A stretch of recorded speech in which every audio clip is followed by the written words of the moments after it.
How's everybody today? Good? Little housekeeping. Just a reminder, I posted all of the lectures on a sheet. Okay, so at least the outline without edits, but they're all available so you can print them before I lecture them. Just let you know that. Make it more convenient. I also put chapter 4 with at least with the current edits on Campus Web. So if you're late to print those, then you can do that set if you would like.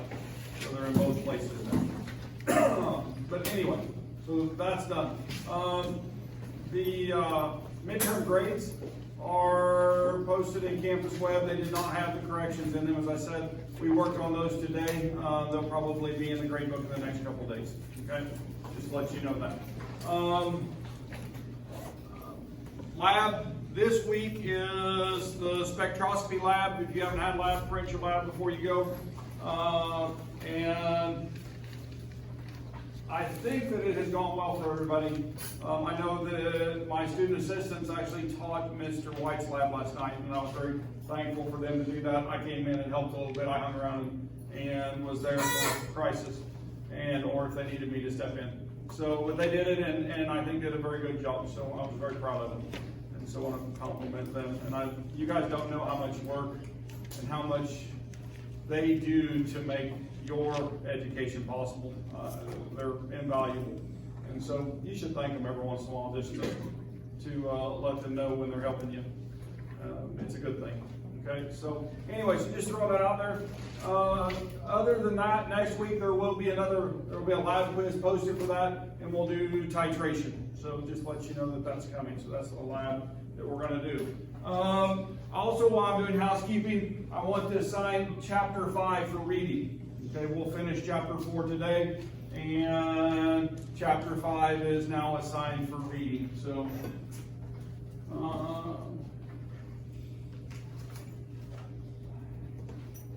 I'll also do the online homework assignments for chapter 5.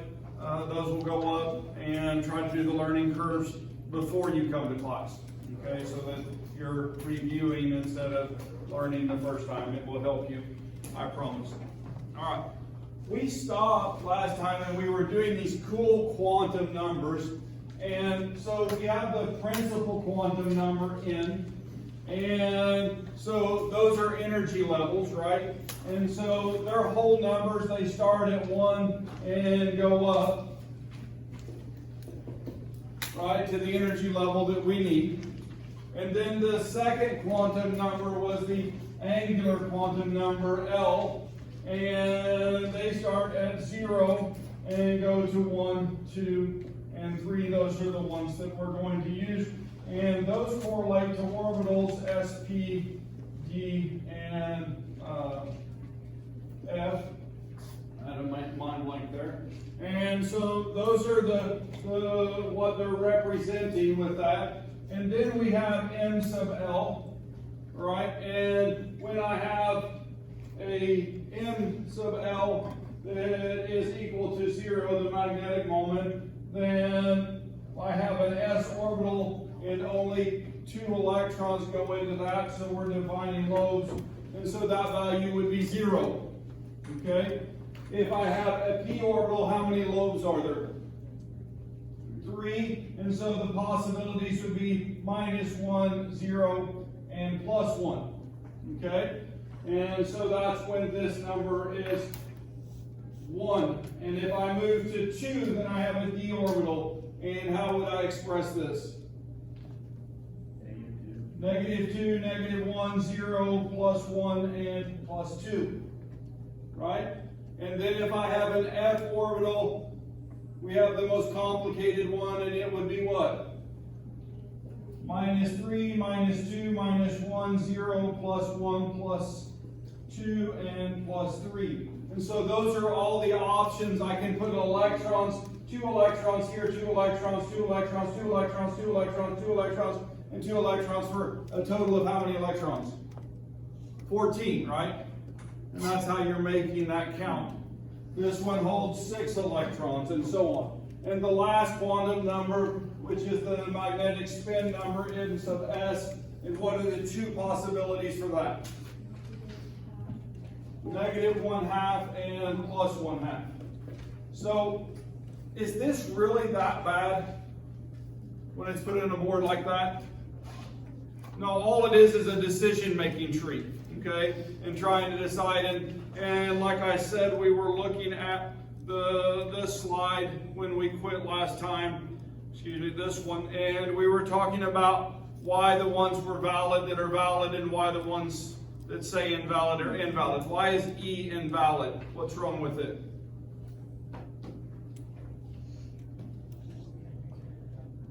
You can't have a negative number for the angular, for the L value, can you? And so they're only positive values, so that makes that invalid. Why was the first one A? We did that one. Why was it invalid? Can't have a 0 for the spin, for the last one, M. And so that M has to be +1/2 or -1/2. So all we're learning is rules for giving quantum numbers to electrons. So how do we know if it's a plus or minus 1/2?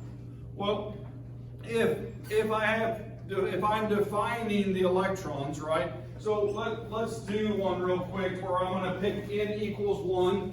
All right, so n equals 1, L equals 0, and m sub L would equal 0, and n sub S would be +1/2.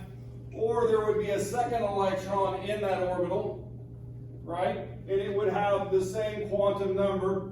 And so it would be 1, 0, 0, and the opposite one would be the -1/2. And that's represented in a 1s orbital when we do this. Okay, so that's just showing. Yeah. And so that's showing that those two electrons have two different quantum numbers.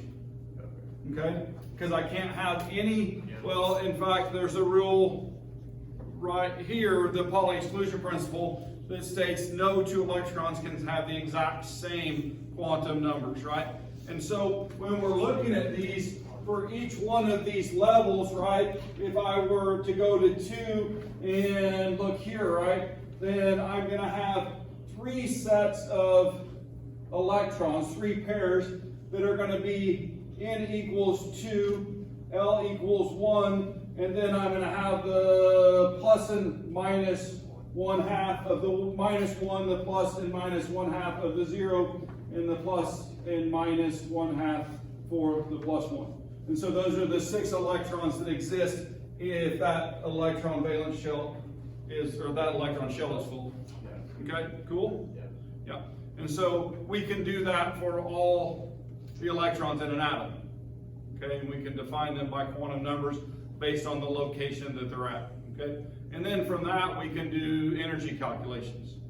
And so you guys actually use that in a format which has been modified, and it's called the Hartree-Fock calculation to do energies and then to find the IR spectrum for a molecule. Well, those of you who had lab this week already, the rest of you will do that tomorrow. Okay? So that's where those calculations come into play, and we actually have you do a little bit of that by hand in a class called physical chemistry. So at this point, you're just learning the language. Cool? All right.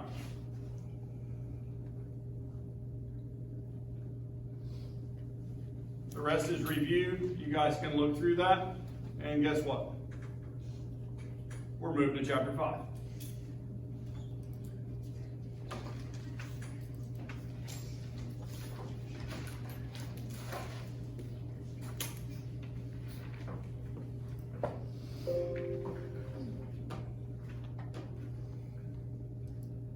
And periodicity and ionic bonding. So we're going to look at valence electrons, atomic and ionic sizes, ionization energies and electron affinity, and ionic bonding. So this is where we get a chance to bond. And so instead of just looking at atoms, we're going to look at relationships between atoms. And so anyway, there's something that we really need to identify clearly: the difference between electrons. Okay, and so there we have valence electrons, or outer shell electrons, or the electrons that participate in bonding, or those types of things, okay, however you want to look at it. But those are valence shell electrons. And then the rest of the electrons are core electrons. All right? Now, the core electrons are there, they're present, they're involved with the molecule and everything, but we don't use them actively in bonding. Does that make sense? And so we're going to learn how to count those, and we're going to learn a couple other things like nuclear shielding and so on, that are going to hopefully help understand this process that we're doing. But valence electrons in the main group elements are the easy ones to count, okay? Because when we look at those, then when I go to family 1, how many valence shell electrons does everything in family 1 have? 1 valence shell electron. So if I'm looking at the element sodium, right? Sodium has 11 electrons when I find it as sodium metal. You guys agree with that statement? Another thing that we want to talk about is how many protons would it have? It would also have 11 protons, right? So this, we're going to use that in a little bit. If I moved over 1 family, how many valence shell electrons are in that family? 2. And so magnesium would have 2 valence shell electrons and a total of 12 electrons. So anyway, for sodium, how many core electrons? There's 1 valence, so there's 10 core electrons. You guys with me on that? Right? And so then if I'm looking at magnesium, it has how many core electrons? 10. And it has how many valence again? 2. Okay? So we can identify those by looking at the total number of electrons and then counting. Now, it's interesting, if I go to hydrogen, how many valence shell electrons does hydrogen have? How many core electrons does hydrogen have?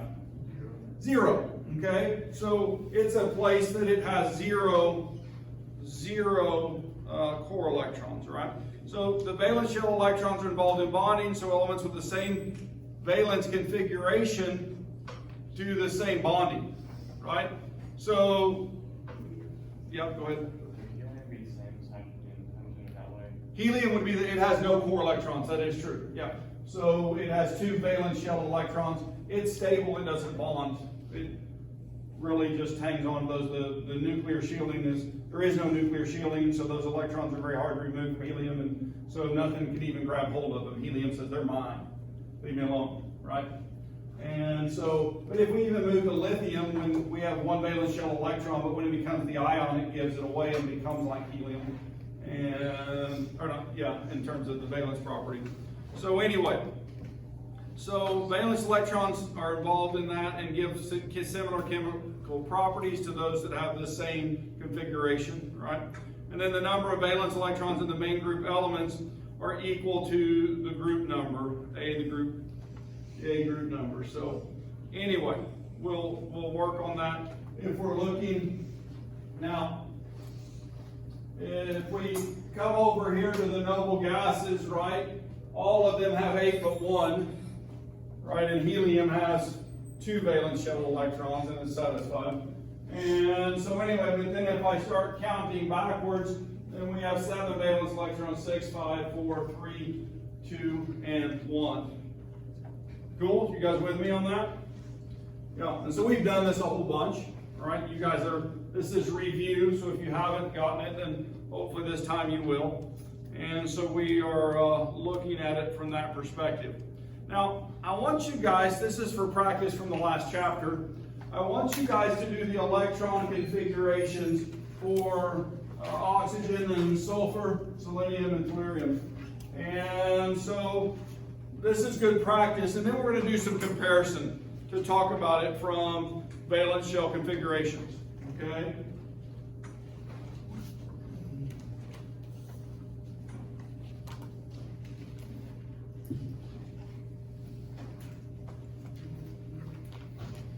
Oh darn, we have to have that whole electron fill thing, don't we?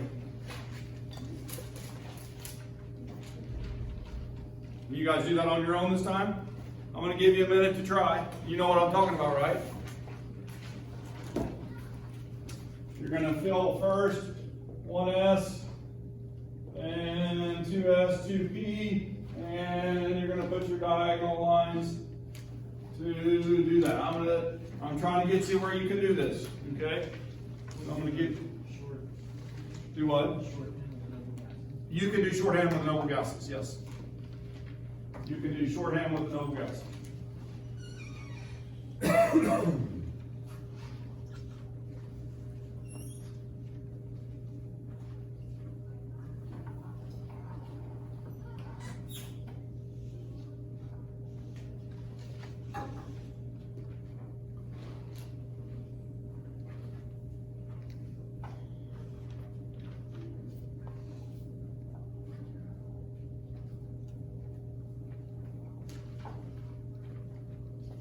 And oxygen would be 1s2, 2s2, 2p4.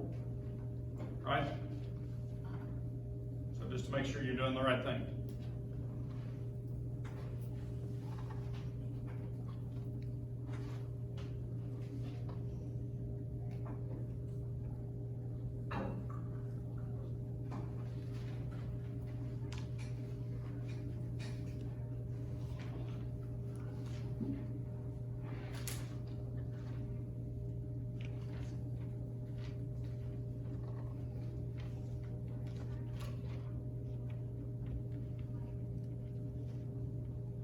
The next one would end in 3p4.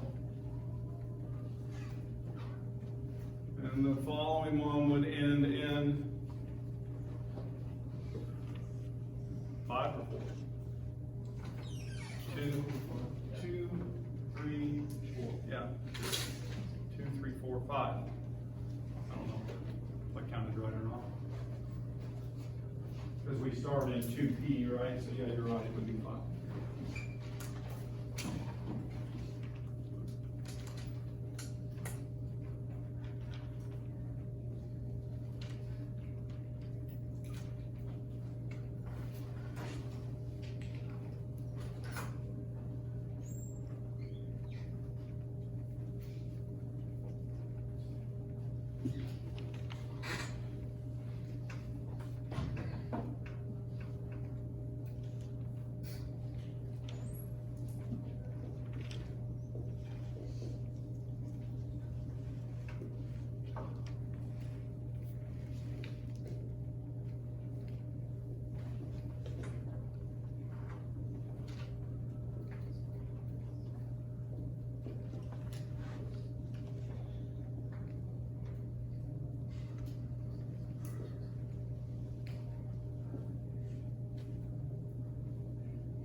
All right, you guys there? Yeah? So, if we notice,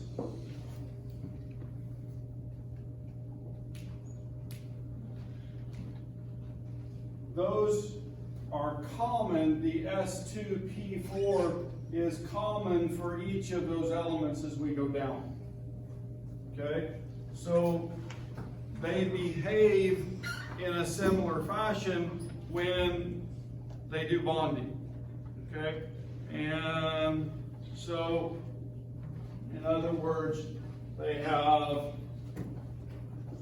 NS2 and E4 in their relationship. If I moved over one family, right? If I move over one family, from 16 to 17, then how would that change?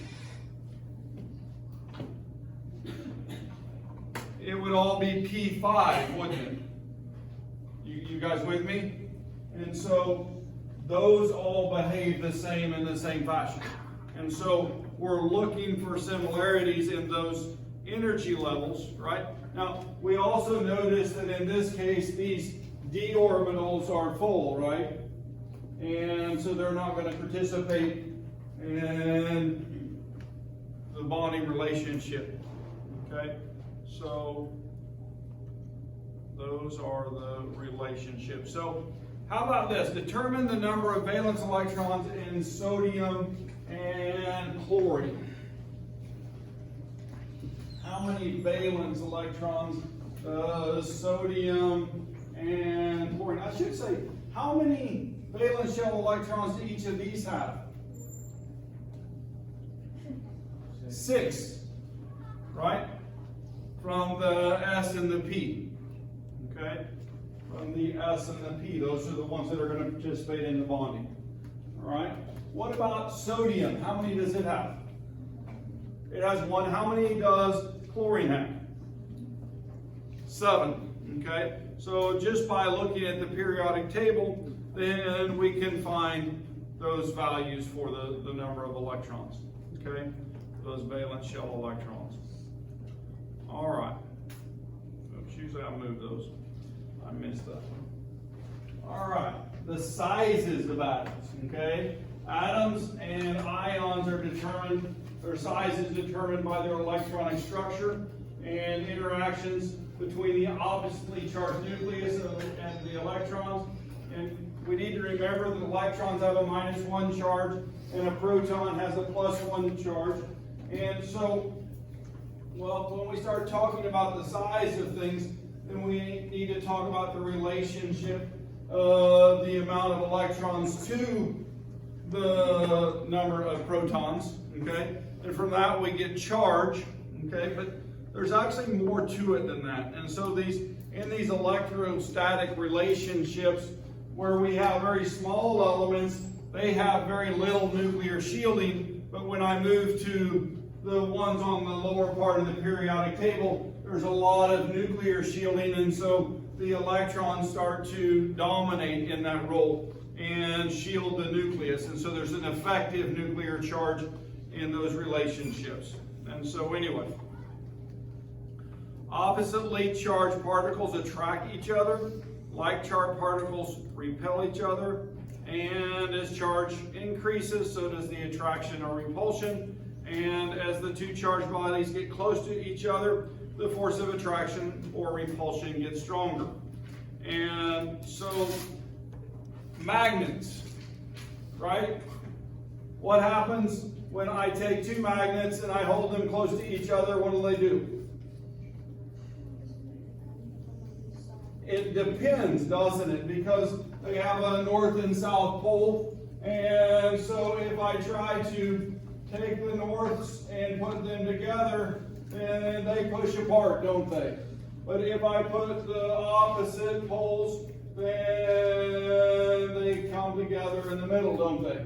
And they stick together. Ions to me are the same way. Okay? Now, when I have a positively charged ion, it is attracted to a negatively charged ion. When I have two positives, they're repelling each other, repulsed by each other. And if I had two negatives, then they would do the same thing. Positives and negatives, right? They don't like their own kind. They want to be with the opposite, okay? So, now, those attractions are influenced by what we're about to look at, which is the effective nuclear charge. And so the effective nuclear charge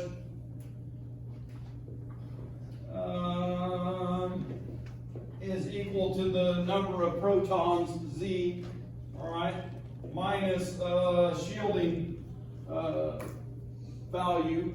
And the shielding value, S, is, so Z is equal to protons, and S is equal to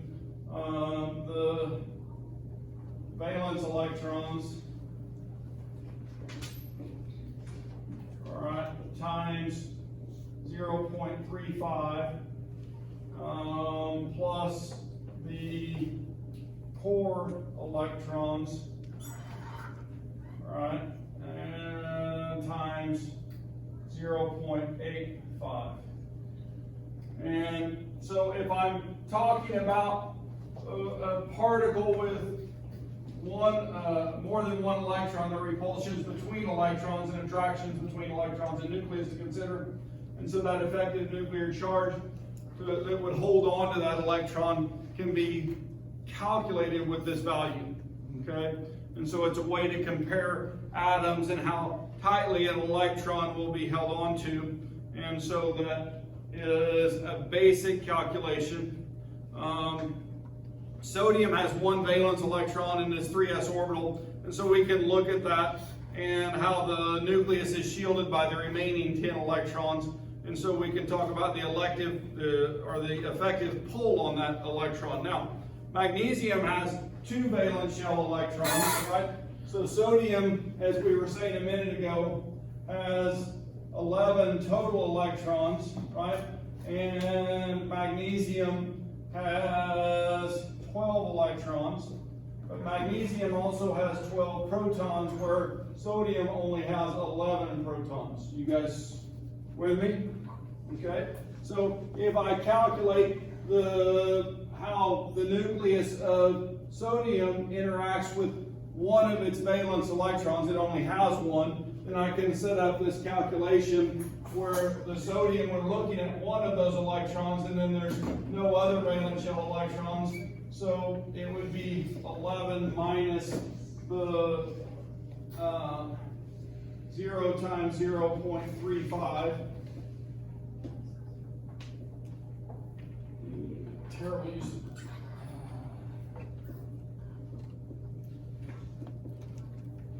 of plus the core electrons, which would be 10 core electrons times 0.85. And so when I do that, I come up with that 2.5? 8.5 minus 11. Yeah. Okay. So that's a value that gives us a relationship. So why would it use? So we're talking about that one valence shell electron, the effective pull of the nucleus on it. Okay? And so, yeah, so it's relative to that. We're discussing the effective pull on that electron. And so if we do the same calculation for the magnesium, right, then we come up with a much larger value. Okay, that Z effective is 3.15, but that's because we're looking at the shielding from the core electrons. They do more shielding. There's still the same amount of core electrons with magnesium, and then one valence shell electron. And so in that relationship, when we calculate those, then what we find is that the effective pull of the nucleus is stronger for magnesium.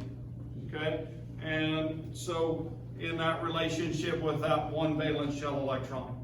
Okay, so you put in the other, when you're doing the magnesium, you put in the single electron, the valence shell electron that we're not discussing, and calculate from that and find that value to be 3.15, which is larger, has a higher effective nuclear charge. What is the equation for S? S is right there. It's the number of valence shell electrons times 0.35 plus the core electrons times 0.85. So the nucleus is only pulling on one valence electron? No, it pulls on all of them, but we're talking about it with respect to that one electron. So what is So do what? I'm just like, what if we had 4? Well, if you would only do the calculation, you would do 3 times the 0.35, right? So 1 less than the total number of valence electrons, okay? So it would be 3 times 0.35, and then times whatever the core electrons are times 0.85. Does that make sense? Yeah. So the effective charge, all right. Calculate the effective nuclear charges experienced by the valence electrons of potassium and calcium. So I'll let you guys try this one.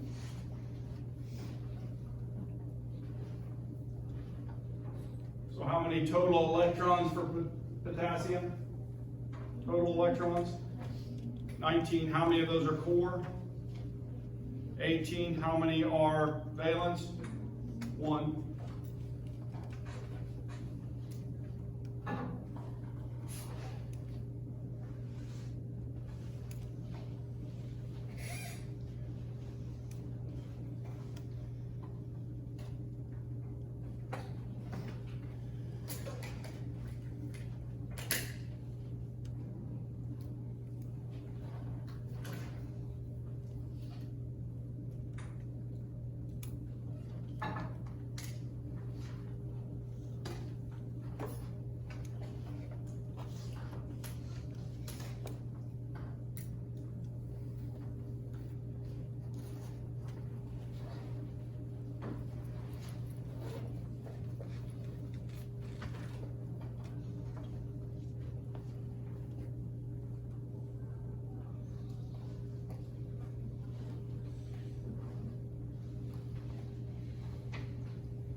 You what? Units, it's just, I think it's a unitless term. I think it's the Z effective. So.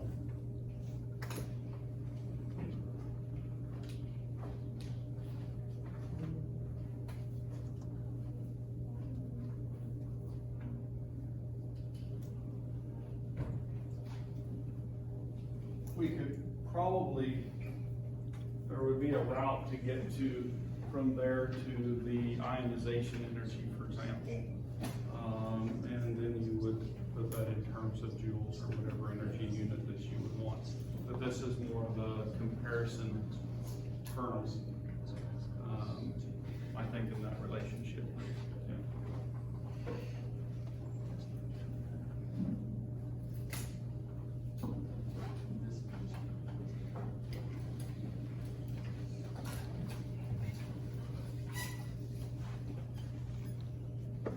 How'd you guys do? Yeah?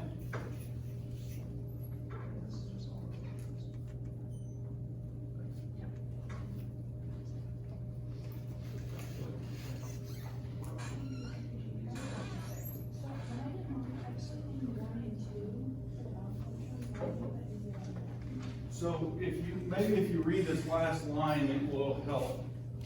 Right, it says each valence electron in the calcium atom experiences a stronger Z effective than the valence electron in potassium. And so you're looking at the relationship of the pull on one of the valence electrons. Okay, so That's, you'd be, yeah, one less in that calculation. Because that's the way I understand it. Okay. So, So you're doing the calculation with respect to the nucleus and its pull, and then the amount of electrons shielding that one electron in the valence, right, that you're looking at. So if you had two valence, we had this conversation a minute ago, if you had two valence electron, it becomes one. If you had three, it would be two and four and so on, yeah.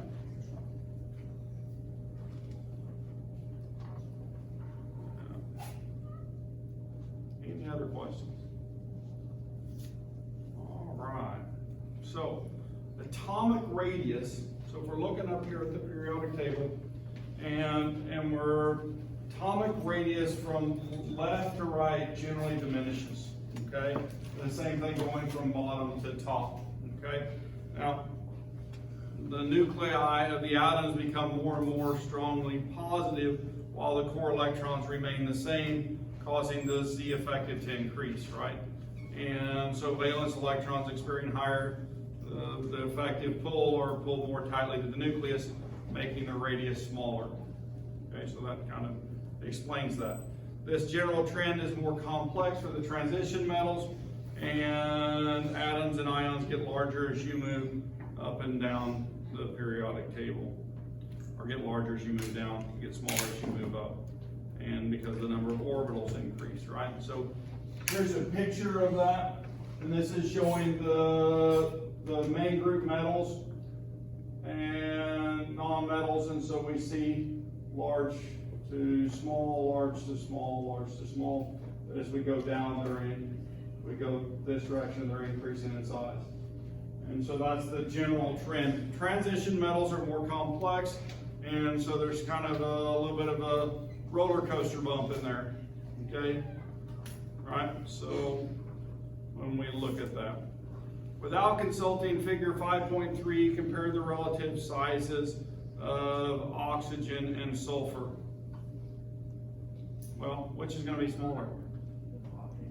Oxygen. Why?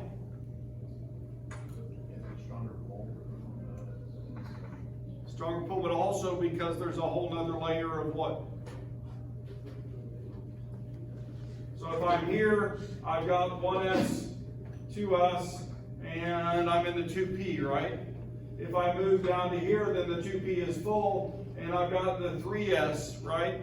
And so I've got more core electrons, right? And so that core is getting bigger, right? So it grows, all right? So periodic table, and oxygen and sulfur apply the periodic trends and radius. Oxygen and sulfur both in group 16. O is in the second period, S is in the third. S has valence electrons in N equals 3, while O has them in N equals 2. And so therefore, sulfur atoms have a larger radius. Simple as that. You should be able to use the periodic table in your brain and see this. Okay, does that make sense? Yeah. General trends. All right. What happens when you become an ion? What happens when you become an ion to your size?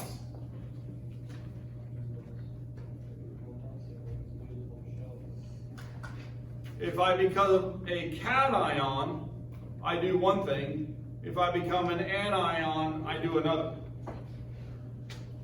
Right? So we've been talking about nuclear pull, right, on the electrons.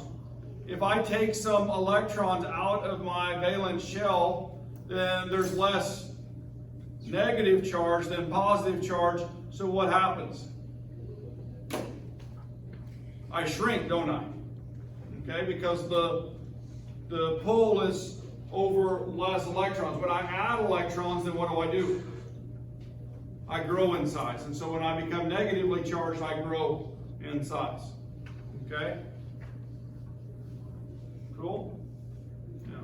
So the increase in attraction between valence electrons, and when I remove and become positive, it causes more nuclear pull, and so all cations have smaller radii than their corresponding neutral atoms. And so that's cations. Anions go the opposite way. All anions have larger radii than their corresponding neutral atoms. And so here's the pictures of some of those. And so as we work down the periodic table and the alkaline metals, then we see the metal on the left-hand side and the ion on the right-hand side. And so we can see we're all the way down there, much smaller in radius. When I move over on the opposite side to the halogens, and looking at that, when I become -1, then I grow in size from 72 picometers to 133. When I'm chlorine, then I go from 100 to 181, and bromine 117 to 196. So I become significantly larger, don't I? Right? That's probably why they're negative, right? I'm never as happy when I'm heavier. Never mind, that was a joke. That's a bad one. All right, so compare the relative sizes of chlorine and chloride. And so chlorine atom has 17 protons and 17 electrons. A chloride ion has 17 protons and 18 electrons. And so the extra electron in Cl- increases the electron-electron repulsion, and it grows larger than the neutral atom. So that's what we're trying to say. This is just a repeat of that. And so almost 81 picometers larger. All right, so trends for ions. And so if we're doing metals, then what we see is we still have the left to right trend, right? Till we get to the non-metals, and then we get bigger as ions. And so, but we still go from larger to smaller. And so general trend 222, 198, 196, 221 to 221. Here we're 152, 118, and 181. So we still see those decreases in sizes, but it doesn't continue across the periodic table because of the negative charge on the ion. Okay? Cool? Trends. These are useful. We're going to do some chromatography and ask you guys to look at the sizes of some ions.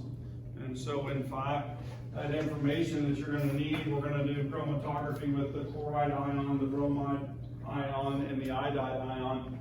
And those sizes of those for that lab are given right there.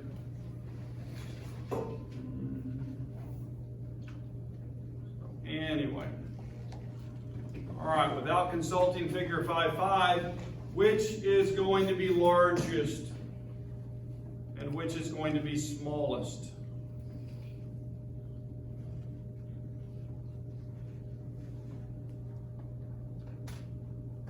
So these are ions. Chloride's going to be the largest, right? They're all in the same period, so when I'm looking, and then what's going to be the second largest and which is going to be the smallest? Calcium is going to be the smallest. Yeah, calcium is going to be the smallest. Potassium will be slightly bigger, and then the chloride ion will be the largest of the three. And so they each have 18 electrons and are isoelectronic, meaning they have the same electron configurations. And so chloride has 17 protons, and potassium has 19, calcium has 20. Calcium has the strongest attraction between the nucleus and the valence electrons, thus has the smallest radius. Chloride has the weakest attraction, thus has the largest radius. And so anyway, cool, fun stuff? All right. Ionization energy and electron affinity. And so these are, they're in periodic trends too. And so ionization energy of an element is the energy required to remove an electron from a gaseous atom to produce a gaseous cation. So if I have sodium gas, make it go to Na plus an electron. Periodic trends in ionization energy vary with atomic radius and effective nuclear charge. And so as atoms get larger, smaller Z effective decreases, i.e. decreases, making it easier to remove an electron. Okay? Now, the first ionization energy is always greater than the second electron being removed in its ionization energy. Why would that be? So if I start with magnesium, and I talk about it losing, it would have a total of 12 electrons.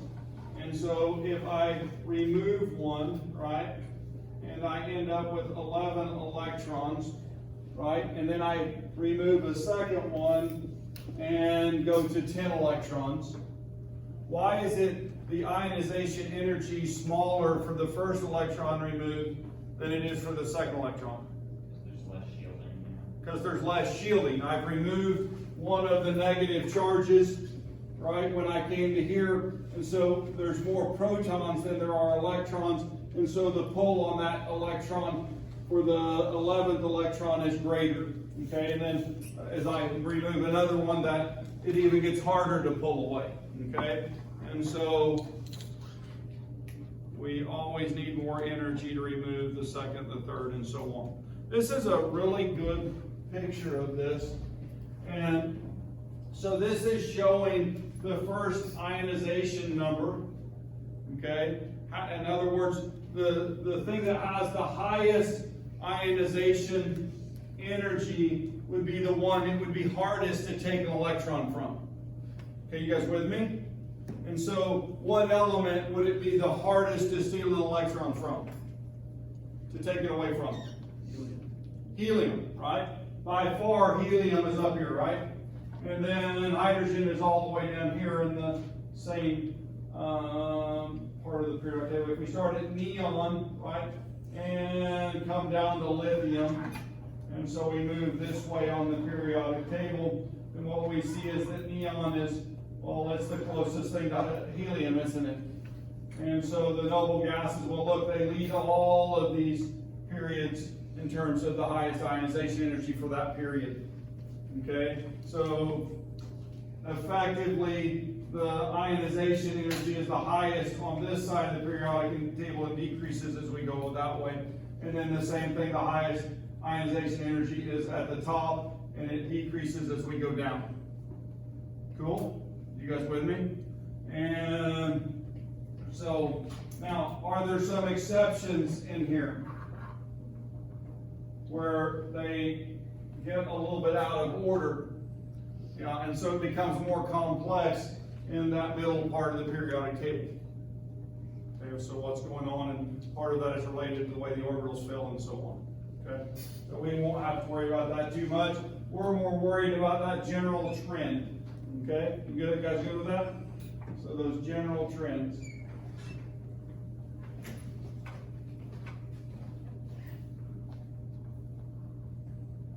All right, so first ionization increases, atomic radius decreases. First ionization energy increases, atomic radius decreases. And so those are general trends on the periodic table. Useful trends. You guys remember doing the thermochromic synthesis where we made the two mercury complexes, and then one of you added silver and the other one added copper ions to it, and they changed colors at different temperatures. You guys remember that? And in that lab, I asked you to suggest another element that might work in that compound, and most of you picked the appropriate element. You picked gold. Okay? But what you don't know is the rest of the story unless you went and read the article that was referenced there. And gold is actually too large to make the compound. It doesn't fit with the compound. So it wouldn't actually work because of its size.